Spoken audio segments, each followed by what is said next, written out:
Capítulo 2. Investigação dos casos. A história desta pesquisa da Universidade da Virgínia começa em 1958. Por quaisquer padrões, o Dr. Ian Stevenson podia exibir uma carreira acadêmica bem-sucedida àquela altura. Depois de graduar-se como primeiro da classe na Faculdade de Medicina da Universidade McGill, estudou inicialmente bioquímica antes de interessar-se pela medicina psicossomática, o estudo das conexões entre emoções e saúde. Ele escreveu prolificamente, quase sempre em publicações médicas, mas muitas vezes também em periódicos, como a Harper's Magazine e a Nova República, de modo que em 1958 já tinha 70 artigos a seu crédito. Um ano antes, tornou-se presidente do Departamento de Psiquiatria da Universidade da Virgínia com apenas 39 anos de idade. Além dessas realizações, o Dr. Stevenson ocupava-se de fenômenos paranormais que escapam às explicações científicas correntes. Quando a Sociedade Americana de Pesquisas Psíquicas anunciou um prêmio em 1958 para o melhor ensaio sobre fenômenos mentais paranormais e sua relação com a vida após a morte, ele, claro, apresentou o trabalho vencedor intitulado Indícios de Sobrevivência, com base em alegadas lembranças de encarnações pregressas. Neste ensaio, o Dr. Stevenson passava, em revista, 44 casos já publicados sobre pessoas de várias partes do mundo que garantiam ter recordações de uma vida anterior. Os relatos provinham de uma série de fontes: livros, revistas e jornais. Quase todos os casos mais impressionantes envolviam crianças que tinham menos de 10 anos quando começavam a falar das lembranças. E em muitos deles, essas crianças estavam com apenas 3 anos ou até menos. O Dr. Stevenson ficou perplexo ante o padrão de crianças de lugares bastante diferentes a fazer declarações semelhantes sobre recordações de vidas passadas. Conforme disse mais tarde, aqueles 44 casos postos lado a lado convenceram-me que ali havia alguma coisa. O autor termina o artigo ressaltando que os indícios apresentados não ensejam nenhuma conclusão definitiva a respeito da reencarnação, mas acha que se justifica um estudo mais aprofundado da questão. Após a publicação do artigo em 1960, o Dr. Stevenson começou a ouvir falar de novos casos. Informado de que 4 ou 5 haviam ocorrido na Índia e um no Ceilão, hoje chamado Sri Lanka, resolveu viajar para lá a fim de iniciar as investigações. Na Índia, ficou surpreso com o número de casos de que teve notícia. Em 4 semanas, pesquisou nada menos que 25 casos. No Ceilão, durante uma semana, se deparou com 5 ou 6 casos.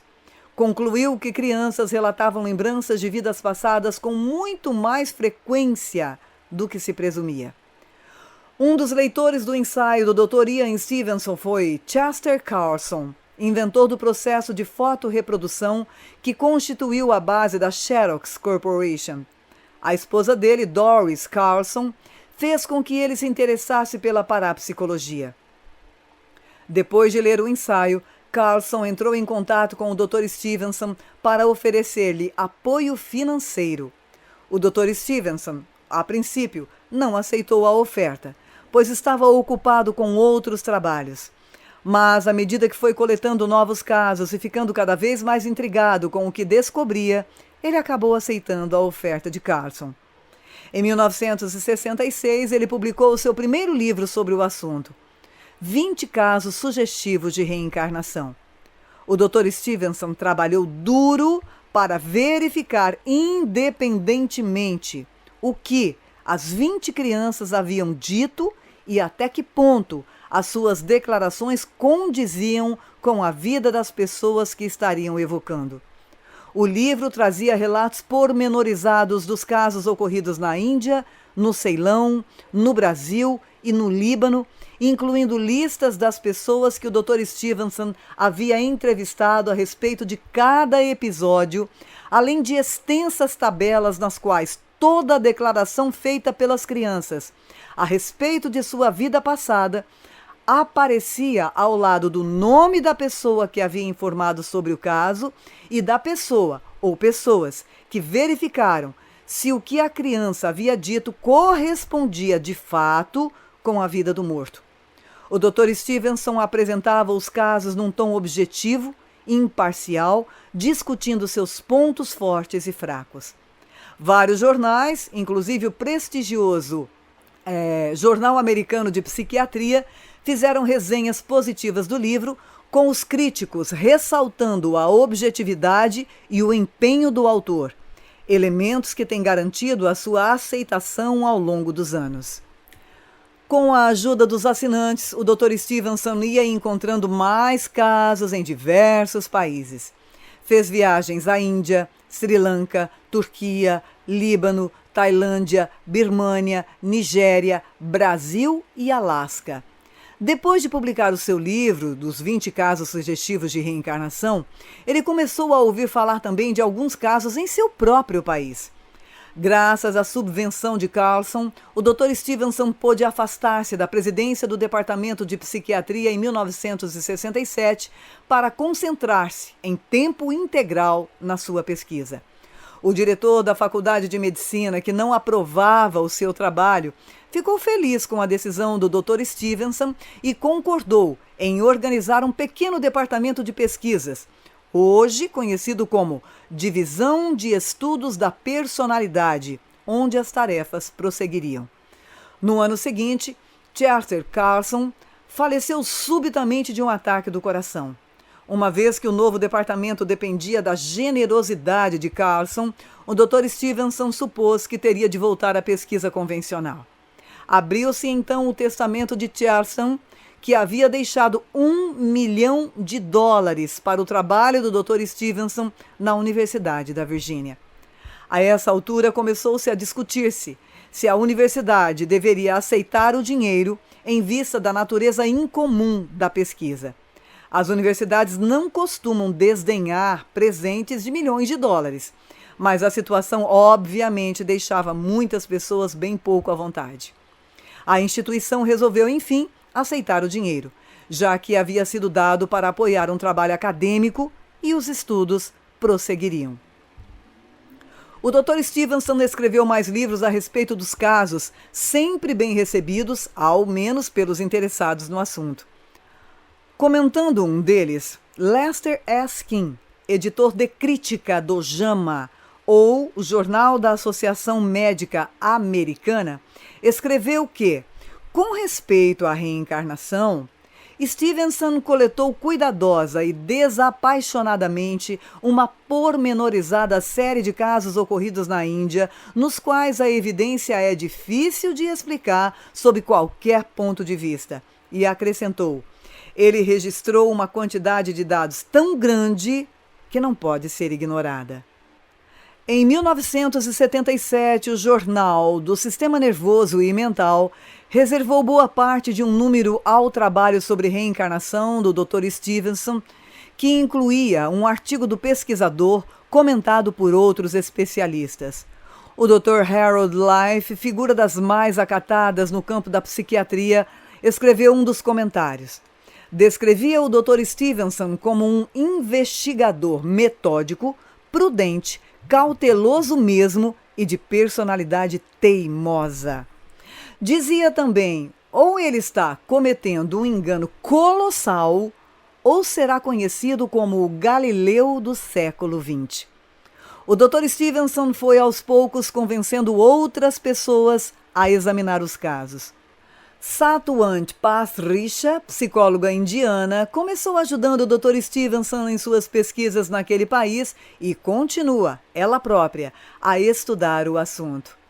Erlendur Haraldsson, psicólogo da Universidade da Islândia, com longa história no campo da psicologia experimental, começou a interessar-se pelos casos nos anos 70 e nunca mais deixou de estudá-los. Antonia Mills, antropóloga que conquistou o seu doutorado em Harvard, ajudava o Dr. Stevenson com os casos ocorridos no noroeste da América do Norte e, em seguida, passou a investigá-los por conta própria nessa região e na Índia. Jürgen Keil, que examinou o caso de Kemal, que trouxemos na introdução, é um psicólogo na Universidade da Tasmânia que estabeleceu contatos na Turquia, Tailândia e Myanmar a fim de ali estudar novos casos. Afora isso, ele e eu fizemos 2 viagens à Tailândia e Myanmar para examinar casos juntos. Mais adiante, discutirei alguns destes. O Dr. Stevenson analisou a maioria dos casos da Ásia que serão vistos aqui. As notas finais do livro fornecem as referências para os seus detalhados relatórios dos episódios. Ele ficou particularmente interessado nos casos em que uma criança nascia com uma marca semelhante a um ferimento que a pessoa falecida tinha. O Dr. Stevenson acredita na força dos números, por isso adiou a publicação de qualquer dos casos até poder apresentar uma série deles em livro. Após vários adiamentos, veio a público Reencarnação e Biologia, uma contribuição da etiologia para casos de defeitos de nascença. Isso em 1997. A obra é vasta, 2.200 páginas em 2 volumes, e inclui relatos pormenorizados de 225 casos com ilustrações de várias marcas de nascença. O Dr. Stevenson publicou a obra quando se aproximava dos 80 anos de idade. Embora Reencarnação e Biologia represente, de certa maneira, a culminação de décadas de trabalho, ele ainda não havia dado a tarefa por encerrada e continuou a pesquisar e a escrever. Eu entrei em cena em 1996 e acabei abandonando a minha prática em psiquiatria para dar continuidade a essa pesquisa. Ultimamente, tenho me concentrado em casos americanos. Embora sejam raros por aqui, ocorrem sem os fatores culturais que alguns críticos consideram responsáveis pelo que acontece em outras partes do mundo. Recorrerei a vários casos americanos para ilustrar os diferentes aspectos das experiências. Ao fazê-lo, mudarei os nomes das crianças e outros detalhes capazes de identificá-las. Adotarei o mesmo princípio para casos de outros países, a menos que tenham sido publicados com os nomes reais dos envolvidos. Quanto ao Dr. Stevenson, continuou a mostrar grande entusiasmo pelo trabalho. Aposentou-se em 2002. Creio que com uma relutância que poucas pessoas na casa dos 80 anos sentem com relação à aposentadoria. Em parte, para dedicar-se mais aos seus escritos. E, em parte, para passar mais tempo com a esposa Margaret. Prometeu repetidamente diminuir as viagens de pesquisa, mas nunca o fez. Mesmo depois de aposentar-se, empreendeu uma última viagem à Índia. Margaret disse, certa vez, que essas aventuras não a preocupavam, mas gostaria muito que ele parasse de dizer que aquela seria a última. Ele escreveu ainda um livro em 2003, Casos Europeus de Reencarnação, e continuou a trabalhar em outros projetos de artigos e livros. Ele publicou mais de 290 títulos. As investigações.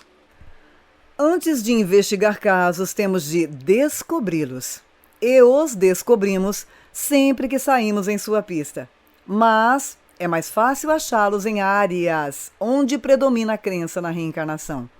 Isso inclui a Índia e o Sri Lanka, para onde o Dr. Stevenson fez as suas primeiras viagens, além de outros países com crenças similares como Tailândia, Myanmar ou Birmânia, Turquia e a região dos Drusos no Líbano.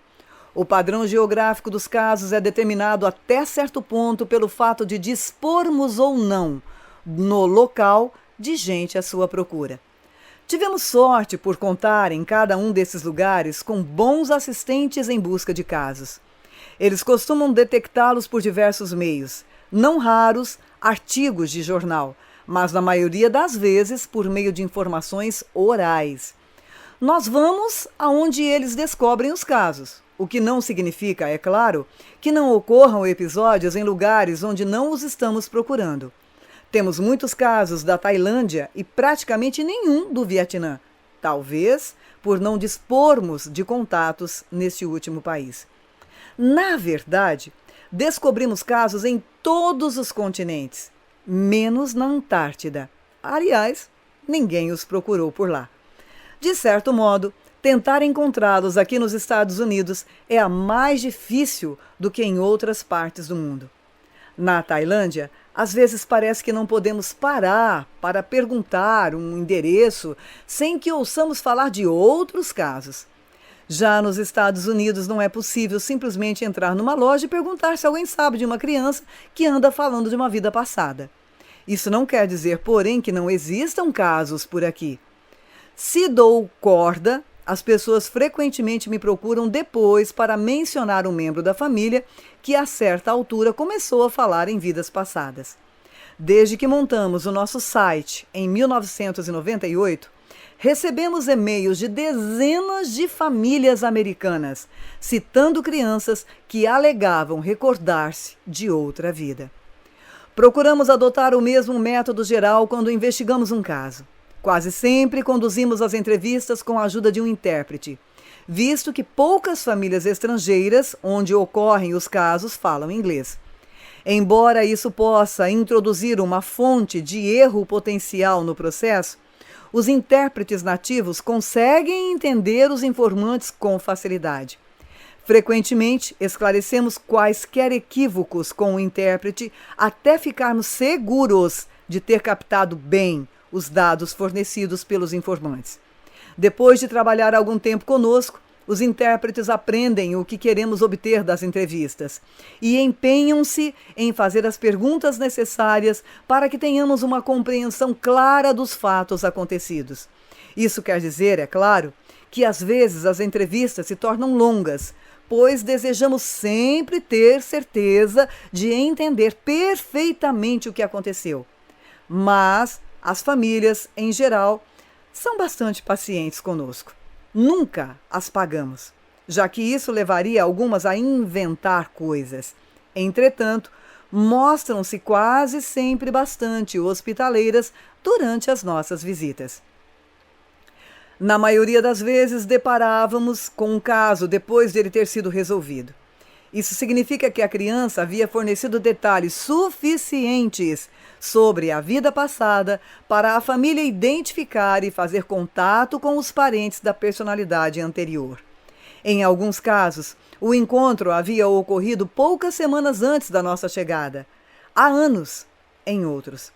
Às vezes, o caso não está resolvido quando chegamos porque as duas famílias ainda não se encontraram. Preferimos isso, mas nem sempre é o que acontece. De modo que o nosso trabalho se intensifica no afã de reconstruir o mais acuradamente possível o que se diz e fez antes de estarmos ali. Em geral, iniciamos a investigação entrevistando a família do sujeito. E começamos a entrevista explicando a pesquisa para que os envolvidos possam concordar em participar. Passamos então a fazer perguntas de caráter geral sobre a história. Essa entrevista é quase sempre com os pais do sujeito, mas também podem participar os avós e outros parentes. Nunca começamos pelos sujeitos, que às vezes têm pouco ou nada a dizer sobre o assunto. Se são muito novos, podem mostrar-se tímidos demais para falar conosco ou não estar dispostos a discutir sobre o caso. Se são mais velhos, talvez não se lembrem de nenhum detalhe do caso.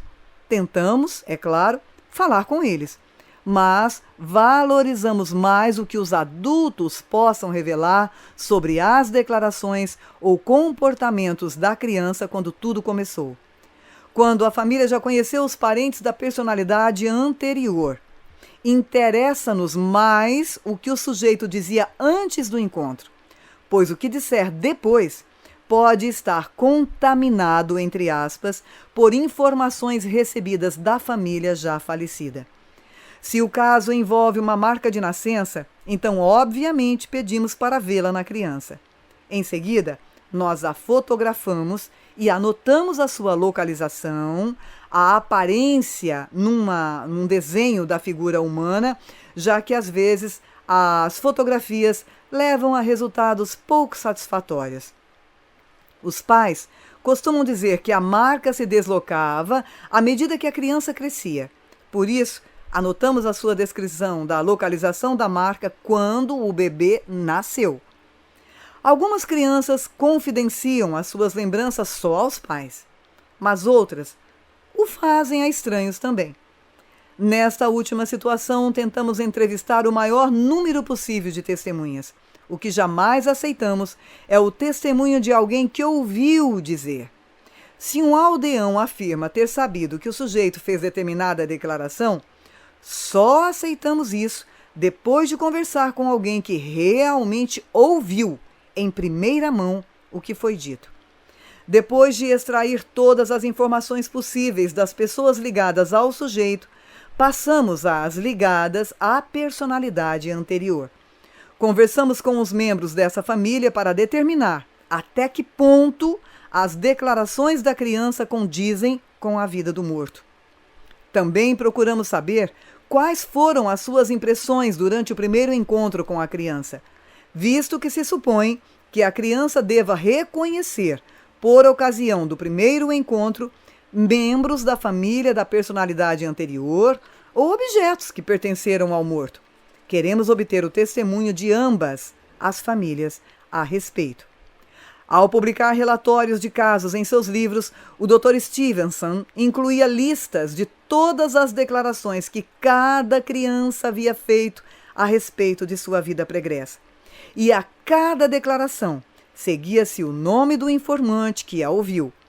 Caso a declaração tivesse sido considerada condizente com a personalidade anterior e o nome da pessoa que comprovou os dados, bem como quaisquer comentários adicionais, examinando todas as declarações, tanto as corretas quanto as incorretas, os leitores podem julgar os fatos em sua totalidade sem se preocupar se a criança acertou só uma ou duas vezes entre incontáveis erros. Além das declarações, outros aspectos dos casos também precisam, às vezes, ser investigados.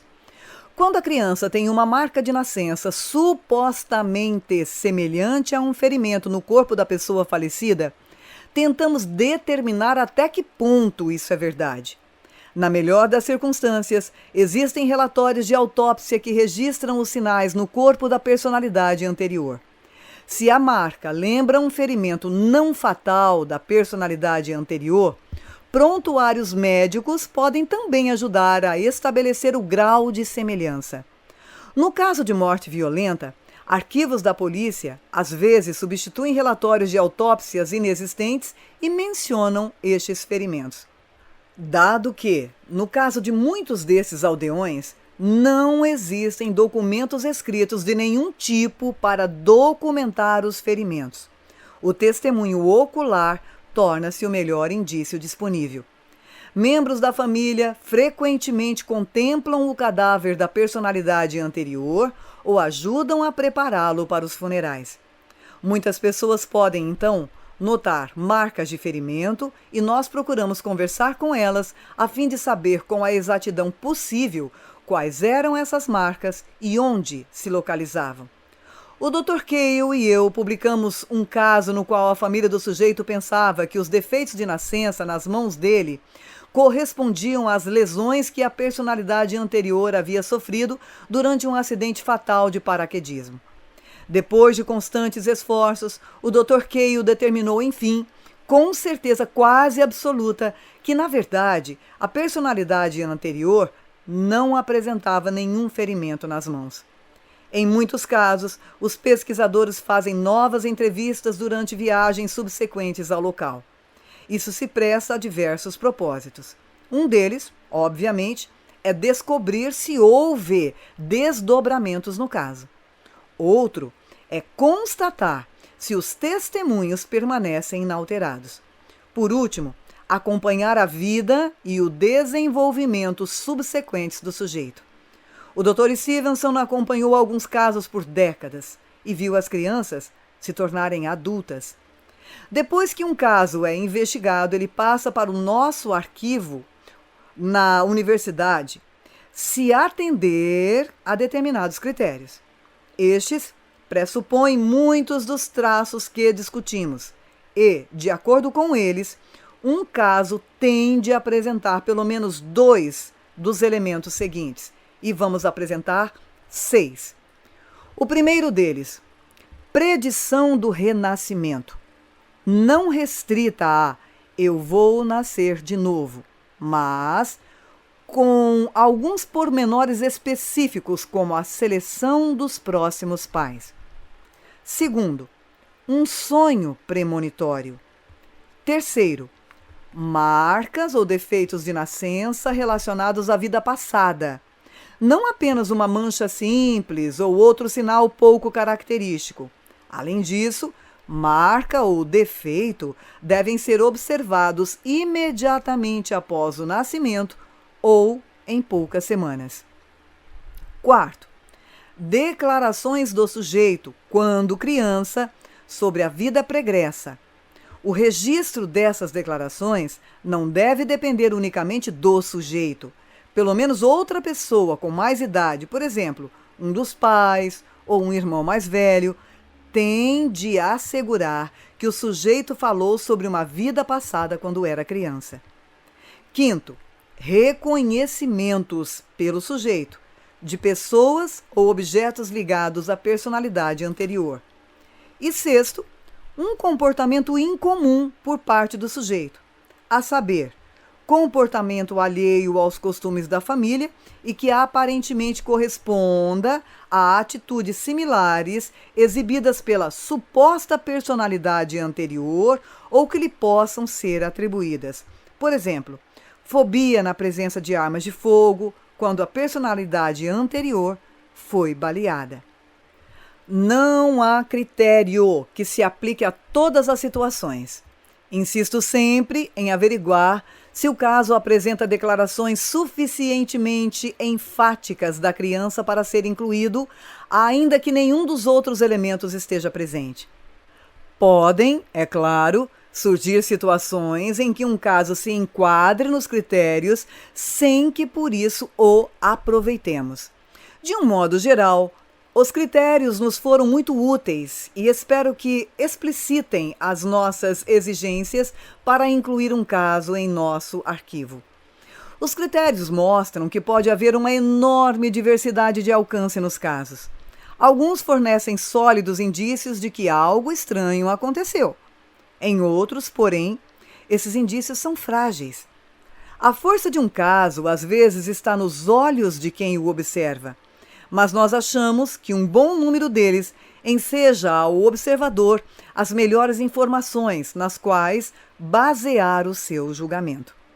Para cada caso, os pesquisadores preenchem um formulário de 8 páginas que solicita numerosos detalhes sobre o acontecido. O registro inclui ainda notas sobre as várias entrevistas, além de fotografias ou relatos que porventura tenham sido colhidos.